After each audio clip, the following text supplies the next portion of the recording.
Yeah, Michael Keaton is already coming back. He's already back. He's in the Morbius movie. Yeah, see, he is back in the. That's what I'm saying. You already have these. Like, think about it. He's already there. You haven't seen that trailer? In the trailer for Morbius, they have a poster in the trailer of Tobey Maguire Spider-Man. In the back, it says murderer on it, right? But it has the Vulture from Spider-Man Homecoming, from the MCU. And they just announced that Doctor Strange, Benedict Cumberbatch, is going to be in the next Spider-Man film. But like I said, these are like triple wire theories, bro. These can go so many different ways. Like, none of this has to be canon, and it's probably not. All I'm saying is that, like, it's easy. I feel like it's so easy to write a story. How digestible that is, one thing, you know? But it was supposed to... I think the Morbius movie was supposed to come out next year anyway. So they're just waiting. That's what I'm thinking. Starchy Socks. I think that's what they're doing. What if they make... All I'm saying is they could make a movie about Moreland going and fighting and killing these other Spider-Men. Or just beating them up. Whatever the case. They're going to have a MODOK show. They're having a MODOK show that's going to be on Hulu. And MODOK is voiced by Patton Oswalt. Kenny. That's real. Patton Oswalt is voicing MODOK. Also, the writers of... Endgame and Infinity War, and Civil War, they want MODOK, but they want him to be Armam Zoloff. I can't remember the actor's name, but yeah. So if you want MODOK, you're getting them like soon. Yeah, dude, Patton Oswalt, that's real. No shit. You know, I wouldn't even tell it to you. Not like that. I'm telling you, they just talked about it. He just talked about it again. Look it up. I'm definitely not Team Toby. So you see this picture here? I'm gonna use my pointer just to show you, right?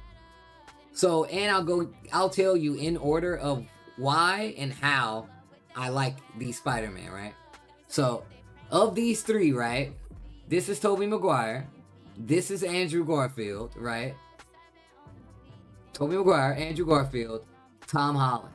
The most recent Spider-Man. Amazing Spider-Man 1 and 2 with Jamie Foxx. Who else?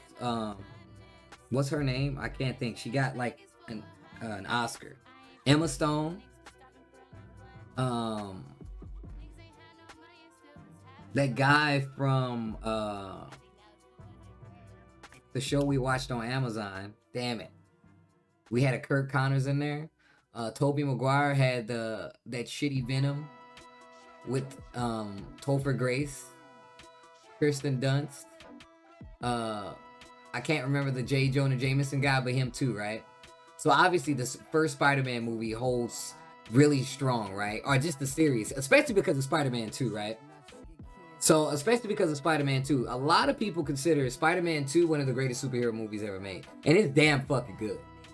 It's J.K. Simmons, thank you. J.K. Simmons, thank you.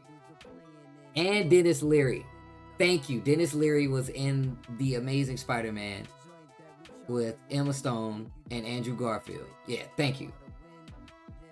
The train fight with Doc Ock was fucking amazing. It was fucking amazing.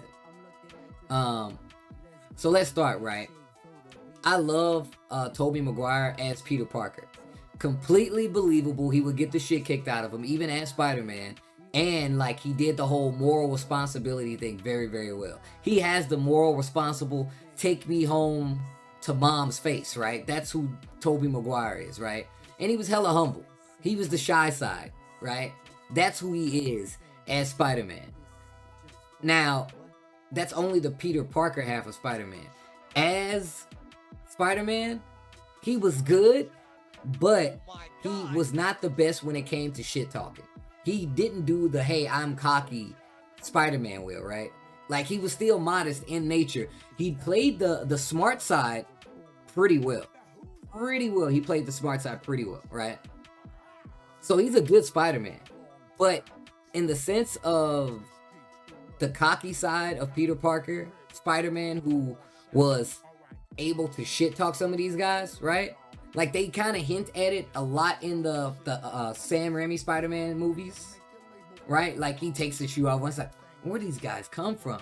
He makes some kind of line at Doc Ock a couple times, right? Like, these are all things that he does, but for me, he was only weak as Spider-Man. Like, if I'm saying how he acted, his weakest component was the fact that he didn't play Spider-Man that well for me. He did not. Like, Spider-Man in character in the movie, he did not do it that well for me. But his Peter Parker was 100% believable, and I would buy that shit. I don't think they planned this idea way back when. No fucking way. No fucking way. The only reason that they're able to do time travel movies and people are eating that shit up now is because, one, they already have the masses who watch comic book movies in their hand now.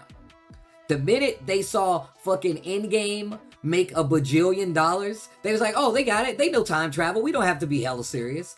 So then you start to open up the floodgates for these kinds of stories. Honestly, like, I always say that one take is better than the other, in all honesty, but I like both takes on this. Like, when it comes to DC's side, they're using the Flash, who obviously only does that anyway. He fucks with time, and then they're tying all these universes together. So every movie that I've seen since I've been a child and TV show could potentially be made canonical by the fact that they're using a comic book storytelling mechanism to explain it. Like, that's amazing. Like, for me, who reads comics and eats this shit anyway, but now we're getting it in live action, like, that's fucking godlike. Anyways, back to the story, right? DC Multiverse is actually a lot better now because of the actual Flash, Ezra Miller Flash connection. Like, I am so much more willing to abide by what they're doing universally now because of that, because they've made it a thing that's across the board. It's not only effective in this little pocket, you know, it's everywhere. Like, it's not just one, it's all of them. So that's good. But Marvel taking, you know, this approach of using like the multiple timelines because of what something happened in one other movie is also an okay approach, especially when they steal the idea, basically. I don't know if they was before or after or whatever the case, but this is perfect. Give the people what they want. They want more Topher Grace. Well, I ain't gonna say Topher Grace. They want more Tobey Maguire. They want more Andrew Garfield. And the Spider-Verse multi-dimensional crossover thing is actually a big thing. So, anyways, to rehash what I said, Tobey Maguire, great Peter Parker, completely believable. Not so good on the Spider-Man side of things. Not cocky enough. Didn't talk shit like Peter, but okay. So we move on to Andrew Garfield. Andrew Garfield, Amazing Spider-Man 1 and 2, introduced Jamie Foxx, a Rhino, and I can't remember that guy's name. Please forgive me. A really shitty Green Goblin. Now, I'm sorry, but that Green Goblin was a no-go for me, right? Not in the slightest. And it sucks because the actor that they had playing Norman Osborn or Harry was a really good actor. But I was not a fan. Either way, they gave you the death of Gwen Stacy, which was actually pretty dope. They had a lot of little cool things in that fight scene that I really liked. But also, I just have to turn this down a little bit more. I don't know if that's too loud or not. But I feel like it did a really good job of being like a comic book cinematic kind of experience. Like little like odes to like when they had the fight scene with Spider-Man fighting the Lizard in the library, and Stan Lee was the guy in the library, and you couldn't hear it because he couldn't hear it, and you could just see him fighting in the background. That's some super Spider-Man-ass panel. If you read the comics, that shit was beautiful. Because you can literally, for me, I could see that like side panel, and you have Stan Lee's like front and center, right? Like right here, and behind him, the panel is just slit, and you can just see Spider-Man going from panel to panel. That's fucking amazing to me. And it had some really cool shots in it. Now, the bad parts about, the good and the bad about Andrew Garfield as Spider-Man, even though I'm aware that this is based more off of the Amazing Spider-Man universe, where Peter is a little more cocky. He feels himself a lot more as Spider-Man. And it kind of fit the time. If you ever read Ultimate Comics, it kind of like fit the time. But he was an amazing Spider-Man. They released this thing where he fought like some guy in the alley. They showed like a promo of it where he was fighting a guy in the alley, and he was like, what are you gonna do, like shoot me? And he like snuck in the car behind him and all this extra stuff. Like, that's like Spider-Man from the comics, right? Like when he's with street villains, he makes them feel stupid. So like for me, that was perfect. In Spider-Man form, it's perfect. Now, like I said, they did base Andrew Garfield off of Ultimate Spider-Man and cocky Peter Parker, but like it's such a stark contrast for what you expect from a kid that has powers, right? Especially if you're talking about Peter Parker. I understand that they wanted to kind of change it. He was still just as smart. He created his web fluid and his suit with the reflective glasses. I actually like this suit better than I like the Tobey Maguire outfit, for the record. Because we can do all of that. We can grade them all. I'll go grade down to the fucking webs on the outfit. We can go there. We don't need to, but we could. Anyways, Andrew Garfield played a more cocky Peter Parker, a more showboaty Spider-Man, a more shit-talking Spider-Man, a really good smack-talking Spider-Man, which I expected, right? And Andrew Garfield played it well. But, like, as Peter Parker, I was not a fan. Way too cocky. And it could be the way that they wrote the movie, right? Like, he learned responsibility from Dennis Leary's character, which was Gwen Stacy's father, right? Like, they changed all of that, right? So it's like he can come in being like this rambunctious, like, hey, man, I got powers, check me out. But he still has, like, this Uncle Ben pseudo father figure because his father had died, right? And that was, like, some whole, like, conspiracy theory why his father had died, which ties up into the story, right? And once you think about the circle at all, like, oh, okay, I get it. But ultimately still, like, I prefer the Spider-Man to be more of a humble side of Spider-Man. This is my personal preference kicking in. I prefer it to be a more personal side Spider-Man, right? Do you guys agree? Do you guys like cocky Peter Parker, or do you prefer humble, soft-spoken Peter Parker and cocky Spider-Man? I'm interested to know, because that says a lot about you. What Spider-Man you like? These are first date questions now. It's in 2023, when we're able to go out on real dates, not only can you ask, what Batman are you? You can ask, hey, hey, honey, excuse me, what Spider-Man you rock with? Is it Tobey Maguire? Is it Andrew Garfield? Or is it Tom Holland? Look, I'm gonna tell you right now. If we ever hang out and I ask you questions like this, I'm 100% reading what kind of person you are. If we meet and y'all like, yo, Steve, what the fuck, blah, blah, blah, blah, I'm gonna be like, yo, so what's your favorite Ninja Turtle? Blueberry. I know you're a taste bud. You do like Spider-Man, but what's your favorite Spider-Man? Answer me that. Can you answer me that right now before they bring the water to the table on our dinner date? Before the menus get here, they're going to bring water. Can you answer that question with a straight face? I'm waiting, Blueberry. First, let's make some noise. Actually, hold off on making the noise until Blueberry answers my question. Tom Holland? All right, you're good. You're good. We're going to keep this dinner rolling. Can you make sure to bring the menus? I got a great answer. Tom Holland. So Tom Holland, the date begins. Bam, we're in there. You've officially got points on the Steve board with that answer. The breadsticks keep coming. Can I get a wine menu as well? Blueberry, you look like a white. You look like you really enjoy a white wine. Tom Holland, you say.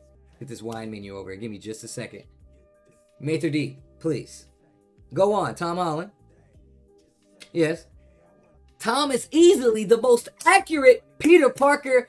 What do you want to eat, Blueberry? We getting steak? I mean, I've been away from the red meat for a while, but your answer on this dinner date has convinced me that steak is the matter for the occasion. I'm having a good time. We're about to get some white wine. We're about to get some steak. I mean, I know a lot of people prefer, the red with the steak and all that, but indulge me, At first, you had my curiosity. Now you have my interest. Indulge me. Tom is the most balanced. Look, and I'm going to tell you something right now. Medium rare, I already know that's the case, right?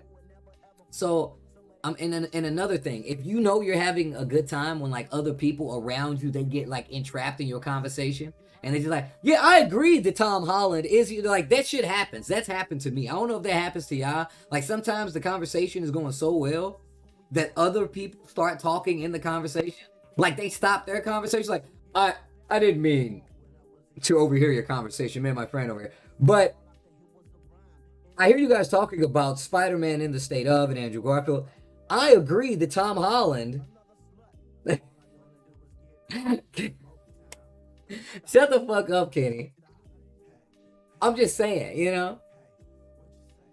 But anyways, I got so off topic. We got to cut that there. That's a side tangent. Andrew Garfield is good on the side of being a cocky Spider-Man. I did not like cocky Peter Parker. And I definitely completely missed what people said about if the cocky Spider-Man makes me think of Supreme Spider-Man, and yeah. Yo, Soul Bruce Lee says, the really bad thing about Andrew is that he promises to stay away from Gwen to Captain Stacy, but then breaks the promise immediately. Breaking promises for selfishness reasons isn't Spider-Man.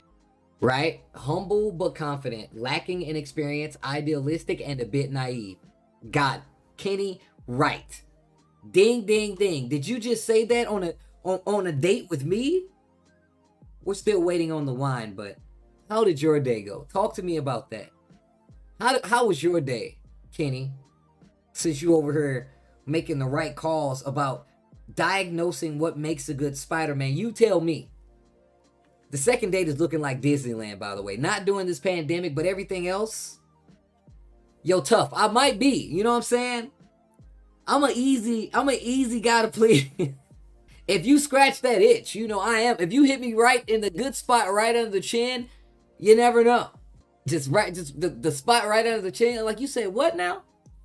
Let me stop. Girl, guess what Tasty Steve said on this stream? Then we move to Tom Holland, right? Tom Holland makes the debut, right? And first off, does not have his own movie at this point. Does not have his own movie, right? Tom Holland does not have his own movie to be introduced to Spider-Man. He is a character that is introduced on the side of Black Panther. Rest in peace, Chadwick Boseman. You know what I'm saying? He was introduced on the side of another character. And I felt like in that movie, I'm only gonna use this instance, right? Because if we skip the intro, then like I feel like it's not fair, right? But I will say in this movie, they actively display both sides of what a good Peter Parker is. In one movie, they displayed everything that makes Peter Parker Peter Parker. In one movie, in small scenes, right? And if you look at the numbers, apparently every character has almost the same screen time. In Civil War, almost every character has the same screen time. Also, yeah, that's cheating, bro. He definitely got the most attractive of the Aunt Mays. Because if I saw Marissa Tomei with no ring on her finger, I might hop down. I'm just letting y'all know right now. Sometimes you got to be brave enough to shoot that shot. And I'm going to tell you right now, Marissa Tomei without a ring, boy, I might be diving in. They show you in Civil War what makes Spider-Man Spider-Man, right? His interaction when Tony goes to meet him, right? He talks about finding something in the trash, a computer in the trash. He shows his amazement at a gnarly car parked outside. He shows how modest he is just by how he's talking to his Aunt May and how he treats her. How he looks up to Tony Stark. And then like how he talks about Uncle Ben, like everything. His interact, he hit everything. Like there were so many points where like you were looking for an intro to Spider-Man, and this was perfect in every sense of the word. Like it was about all of that shit. He showed like the sensibility of being like humble, right? And then when he gets into the fight, she says she regrets playing. Wait. Sidebar. She regrets playing Aunt May. Did she really say that? I mean, it's her prerogative. She can feel how she wants to. I'm just asking. Her reason was typecasting? Yeah, I hear her on that.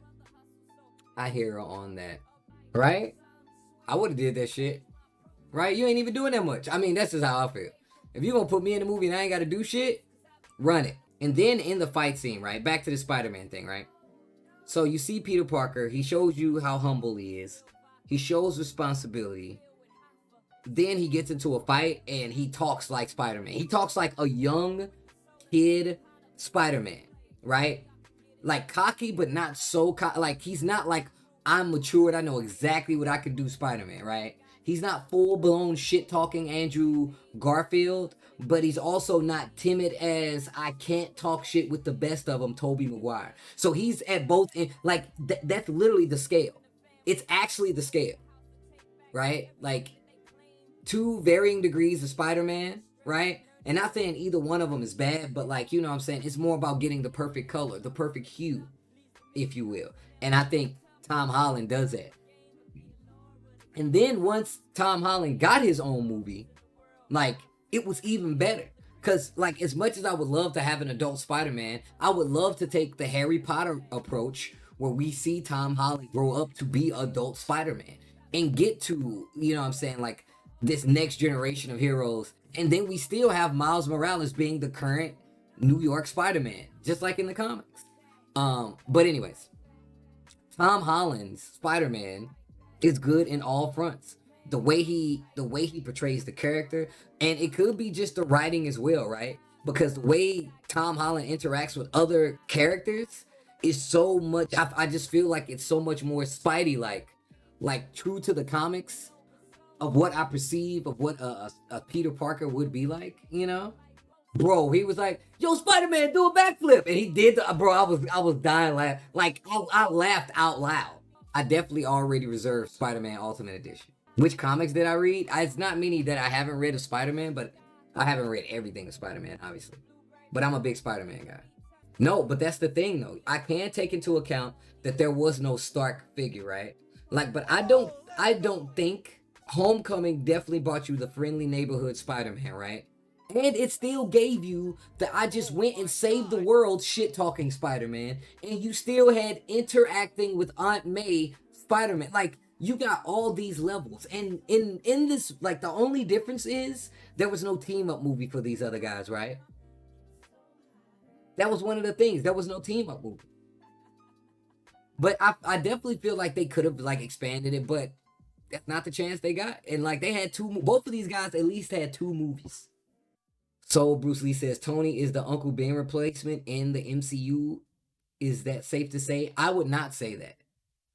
So as much as I like, I'm not saying 100% yes to that, right? Like, but think about it like this. I like the way that Disney or Marvel now is dealing with it, because they didn't play the Uncle Ben card to introduce you to Spider-Man.